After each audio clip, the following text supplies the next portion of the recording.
Mírez Reyes, doctor en Ciencias Políticas y profesor en Ciencias Sociales, colaborador en este espacio de noticias. Gibran, un saludo muy cordial, ¿cómo estás? Gusto en ¿Qué saludarte, tal, buenas Pepe? tardes. Pues muy contento de estar con nuestra audiencia, como siempre. ¿Qué te parece el tema del presidente de la República?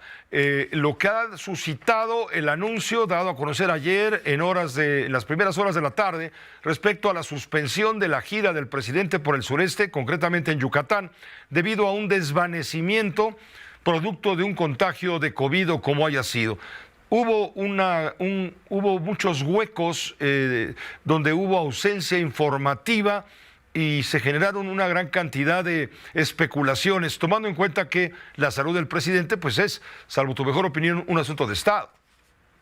Es un asunto de Estado y es un asunto de interés público que desde la oposición mucho tiempo defendimos y se habló incluso cuando Peña Nieto estuvo enfermo y fue intervenido quirúrgicamente, desde la oposición se planteó el debate de qué habría que hacer en caso de que el presidente faltara y se pidió que se transparentara todo lo posible su estado de salud.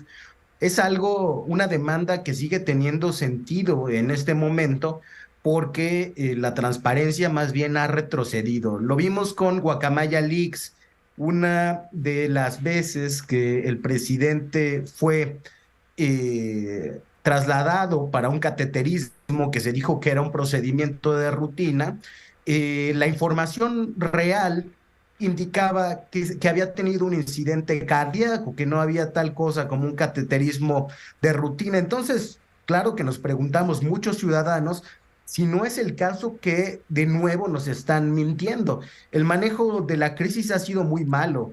Tenemos 24 horas, más de 24 horas sin ver al presidente de la República. Si no fuera por el diario de Yucatán, los colaboradores del presidente habrían simulado que las giras seguían normalmente. Ve tú a saber, Pepe, si hubieran subido incluso imágenes de él supervisando desde un helicóptero, como siempre lo hacen. Jesús Ramírez incluso lo intentó después de la primera publicación del diario de Yucatán. Mintió hasta que la mentira no fue sostenible. Ya es después de la segunda nota del diario de Yucatán que se admite un traslado y se habla de COVID, aunque se niega que haya sido una emergencia y que haya habido desvanecimiento, como registró el reportero de ese medio de comunicación. Entonces tenemos el antecedente de que ya se había ocultado una vez un traslado de emergencia. El otro antecedente de que en los contagios de COVID del presidente, él salía a dar mensajes por video. En este caso no lo hemos tenido. Y tenemos también ya la certeza por los documentos militares filtrados en Guacamaya de que la salud del presidente está muy afectada, no solamente en lo que tiene que ver con su corazón, sino con otras condiciones. Y este silencio de él que pretende ser suplido, o bueno, su palabra, que pretende ser suplida por sus colaboradores como Jesús Ramírez o Adán Augusto, la verdad es que solamente genera incertidumbre, todo lo contrario de lo que ellos quieren hacer. Si el manejo de Y la dando crisis. pie a un mayor número de especulaciones, incluso algunas exageradas. Recuerdo haber leído ayer a lo largo de la tarde, principio de la noche, incluso versiones donde se hablaba de que el presidente había muerto, lo cual es absolutamente falso, pero no vimos una reacción pronta, protocolaria, de acuerdo a un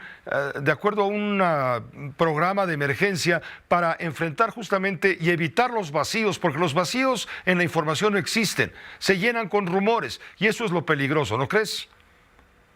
Claro, y si lo llenan primero ese vacío con una mentira, ¿qué nos garantiza que después de esa mentira las cosas que nos han estado diciendo sí son verdaderas? Además, la falta de institucionalidad en la presidencia de la República que hace que todas las decisiones se concentren en una persona y no haya tal cosa como en los parlamentarismos, que se hace un consejo de ministros que sesiona y que toma acuerdos por escrito, hacen que en este momento no sepamos bien a bien quién está al mando.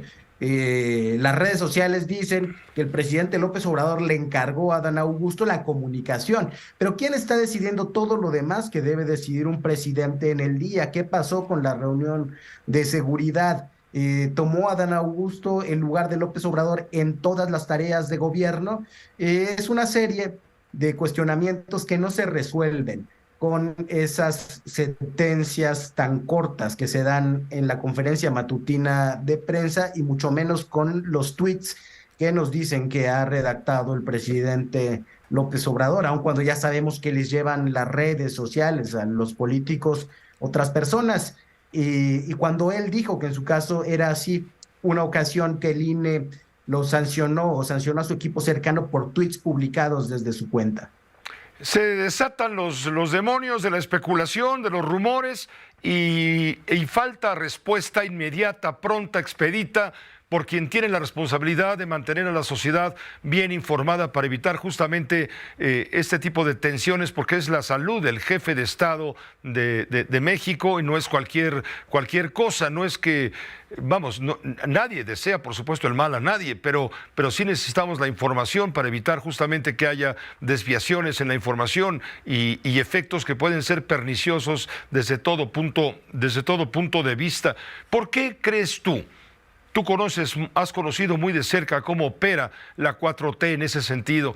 ¿Por qué crees tú que la reacción inmediata es tratar de ocultar las cosas, de minimizarlas, de desviar la atención y después se les cae todo el teatro? Bueno, pues es que el único que soporta, digamos, decir la verdad sin que esto le afecte en su capital político es directamente López Obrador. Él dijo primero que estaba muy sano y después, tras las filtraciones, admitió su enfermedad. Eso lo pueden hacer muy pocos políticos, ese teflón que tiene con sus seguidores para transitar esas crisis comunicativas sin ver afectada su popularidad es de él nada más. Entonces, que otras personas den cuenta de un mal estado de salud y que rindan cuentas a la sociedad cuando él no está bien, yo creo que les genera mucho temor al grupo cercano al presidente, que en ese momento no lo tiene, como suele ser todo el tiempo, de escudo contra los señalamientos de la oposición. Digamos que si no está López Obrador al frente, ellos se sienten muy chiquitos para hablar con la verdad y para afrontar las consecuencias que eso traiga. Particularmente en la jefatura de comunicación social de la Presidencia de la República, porque se ha dado un manejo de crisis recurrentemente malo y ha repercutido desde luego, pero no ha repercutido tanto porque López Obrador asume o recibe todos los golpes él mismo. No es un equipo que tenga seguridad de lo que está haciendo al frente del gobierno de la República, sino la dependencia política y moral, pero también comunicativa de él. Y entonces ya, cuando él esté bien, decidirá qué hace con el cúmulo de verdades y mentiras que nos estuvieron presentando. Pero en tanto no esté él, parece que la política es el mayor silencio posible para que después venga él y arregle el entuerto. Muchas gracias, Gibran. Gracias por tu colaboración esta semana, como siempre. Bienvenida. Gracias a ti, querido Pepe. Hasta pronto. Igualmente, gracias.